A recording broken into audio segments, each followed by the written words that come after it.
Para sutresna budaya basa Jawi, sugeng pepanggihan malih kaliyan Subadi Prawata.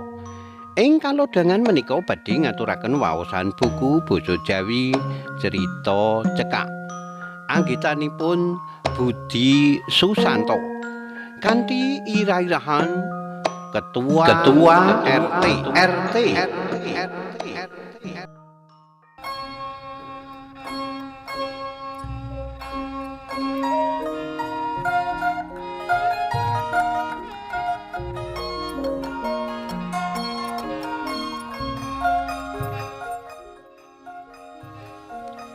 Dusun Kali Ayu iki kelebu dusun anyar yen kabanding dusun liya-liyane ing wewengkon Desa Merajasari. Udakara lagi 26 taun jalaran sing babat dusun iki mbahku.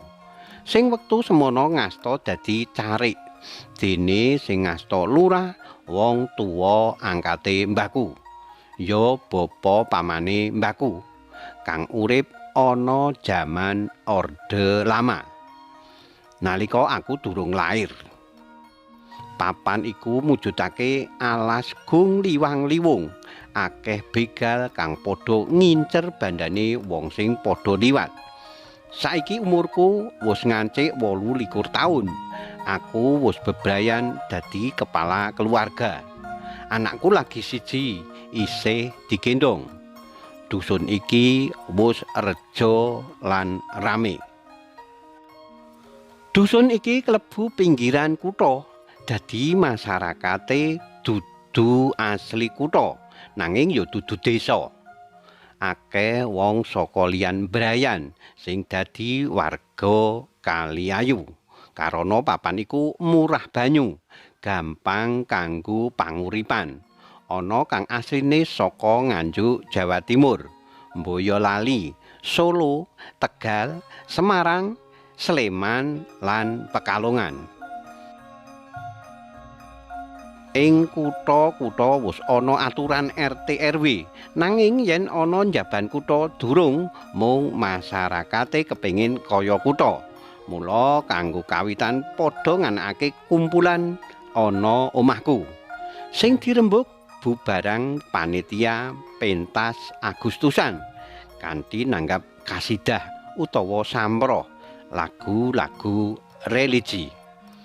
Nanging ora mung kuwi, jebul ana liyane yaiku bentuk kepengurusan RT. Kamangka iku mung inisiatif warga jalaran durung ana instruksi saka kecamatan. Aturan sing digunakake cara aklamasi. Aku sing kepilih dadi ketua RT. Mbok menawa sing kanggo dasar amarga aku wis rampung S1 saka UGM. Aku mangsuli. Insyaallah mugi-mugi pilihan jenengan sedaya saged ngleksanani tugas kanthi sae. Nanging kula mboten sagah yen namung piyambakan. Kedah dipun pilih wonten wakil RT, sekretaris, bendahara, seksi keamanan, seksi pemuda lan olahraga, sarta seksi agama. Tambahan malih seksi pembangunan.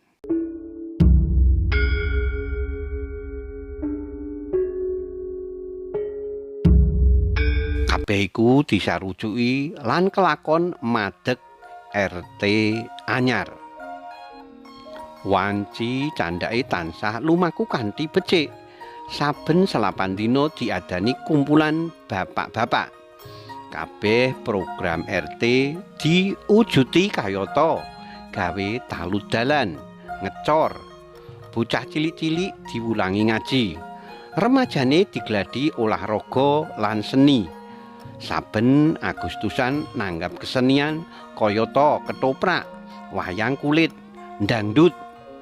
Sawuse akeh kemajuane ana perkara siji kang mecungul, ndadekake judheke para pengurus. Si Indri anake wadon Pak Sumedi gawe ontran-ontran Amarga andon katresnan kalawan bocah lanang liya desa, liya kecamatan sing wong tuane ora sarujuk. Aku antuk wadule seksi keamanan sing asline wong Boyolali.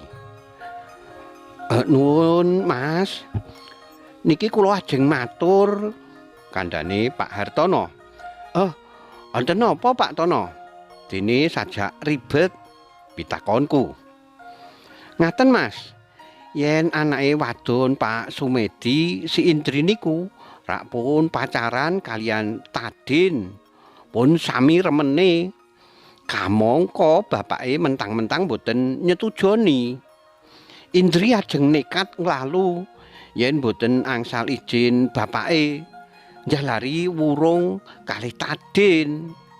Mula usul kula nginjing jenengan minangka ketua RT ngempalake para pengurus RT sanese kalih ndangu Pak Sumedi kalian Indri. Pripun karepe? Oh, nggih Pak Tono. Mangke sonten kempalke ten mriki. Putusanku supaya ngumpul disagui dening seksi keamanan.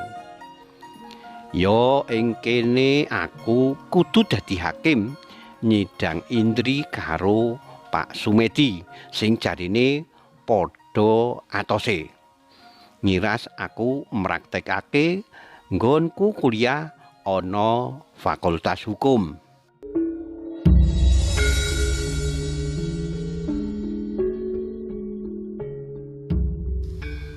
Ruang tamuku jembar saengga bisa kena kanggo ruangan sidang perdata tumrap warga sing duweni perkara ora bisa udar dhewe yen ora dibantu diudari. Aku lungguh kursi karo ngadep mesin tik. Pak Sumedi karo Indri lungguh ana ngarepku. Dene seksi-seksi padha ana sisih kiwa lan tengene. Saperlu diajak rembug lan nekseni anggonku bakal gawe putusan sidang. Putusan iku tak ketik dikirim ana kantor agama Kabupaten Magelang. Kanthi ngucap asmaning Allah, aku ngetok palu kaping 3. Sidang tak wiwiti. Jan gayane kaya hakim pengadilan negeri tenan. Sidang kula wiwiti langkung rumiyin kula ndangu Indri. He Indri, apa bener kowe wis seneng marang wong lanang? Sampun, wangsulane Indri cekak aos banjur ndingkluk. Bocah lanang sing kok seneng kuwi sapa jenenge? Tadin. Aku sabanjure noleh marang Pak Sumedi. Pak Sumedi, niki anak sampeyan kula takeni pun tresna kalih Tadin. Lajeng sampeyan badhe ngijini napa mboten? Oh, mboten, pokoke nek anak kula angsal Tadin niku kula mboten angsal, mboten mangestoni, mboten ajeng ngunggahake, mboten ajeng ngijabake. Wangsulane Pak Sumedi atos. Indri, gilo bapakmu ra pareng nek kowe entuk Tadin. Bapakmu ra mangestoni, njur piye? Kira-kira ya arep manut bapakmu to? Mboten, kula mboten saged pisah kalih Mas Tadin. Pak Sumedi, pripun niki? Anak sampeyan ngeyel tetep mbacut jab kalih Tadin. Sampeyan minangka wong tuwa rak kantun ngijini, mangestoni lan nandhatangani. Pripun-pripun niku anak sampeyan sempalane kulit daging. Pak RT, kula sepisan matur mboten ajeng nandhatangani. Dugi kapan mawon? Tetep mboten. Wangsulane Pak Sumedi kenceng. Atos wis ora bisa dinyang maneh. Aku wiwit mumet. nganti kabeh seksi padha aweh urun rembug kang katujokake marang Pak Sumedi apa dene marang Indri. Ewa dene padha dene atose. Pak Ketua RT lan sedaya mawon, jane yen anak kula manut dhateng tiyang sepuh. Karep kula ajeng kula angsalake tentara Sinaya. Genah larene pun bayaran. Sareng Tadin niku mung klontang-klantung, damelane mung ten lepen pados ulam. Terus anak kula ajeng dipakani napa? Indri niku makne pun tilar donya ngantos emak kuwalone nggih bojo kula sing sakniki tumut ngerih-erih ewa semanten boten kodyal. Jan uteke Indri niku mboten mlampah, bundel. Saged ugi mung diguna-guna. Tadin mung melek ayune.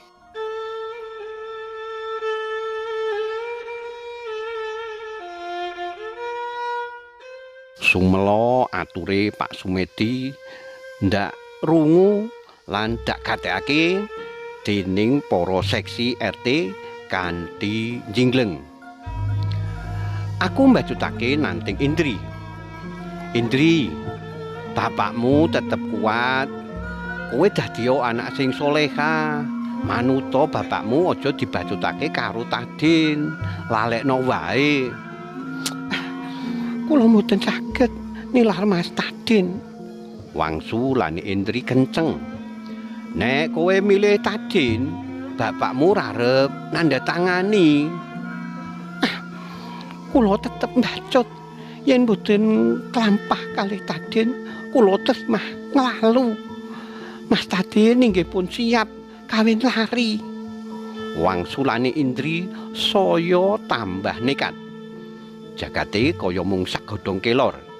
Indri wis ora ngitung asmaning wong tuwa sing ana gawang-gawangan pojokaning netra amung kebagusane Tadin.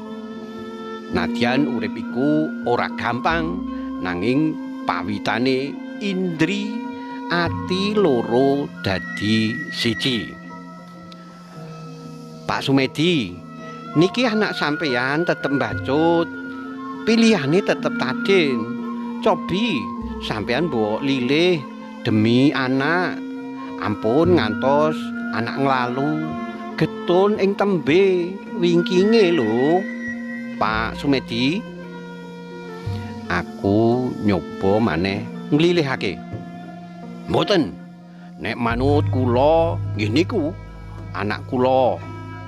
Nek mboten manut ilang-ilangan ndok siji.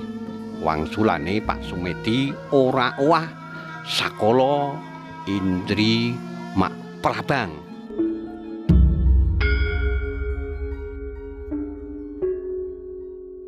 Ana kahanan iki aku tetep lungguh jejeg. Sing jejatine ing batin dadi perang, dadi kontradiksi. Tak menangake wong tuwa, bocahe arep nglalu. Yen tak menangake anak, bocahe dibuang.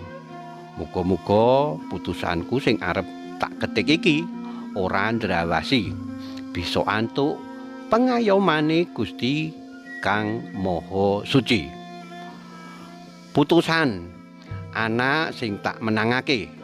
Aku ngetik kang surasane anak sing jeneng Indri dibuang dening bapake sing jeneng Sumedi. Sing bakal ngijabake pemerintah kang diwakili dening Kepala Kantor Urusan Agama. Genti dina aku kerawuhan pegawe saka Kantor Urusan Agama. Saperlu nak yenake surat gaweanku. Surat putusanku. Dadi kekuatan anggone Kepala Kantor Agama arep nikahake Indri karo Tadin. Let 10 taun saka kedadian kuwi, aku wis ora dadi warga Kaliayu. Aku nilingake kabar yen Indri anggone bebrayan karo Tadin ora langgeng. Jalaran Tadin metengi tanggane Indri. Lagi eling yen urip iku ora gampang. Indri bali marang bapake. Getgeton tiba mburi. Karipta dening Budi Susanto. Cariyos menika kapetik saking kalawarti basa Jawa Jaka Lodang nomor 13 tanggal 21 Agustus 2013 ing Ngayogyakarta. Matur nuwun awit kawigatosanipun saged pepanggihan malih wonten ing cariyos sanesipun. Matur nuwun.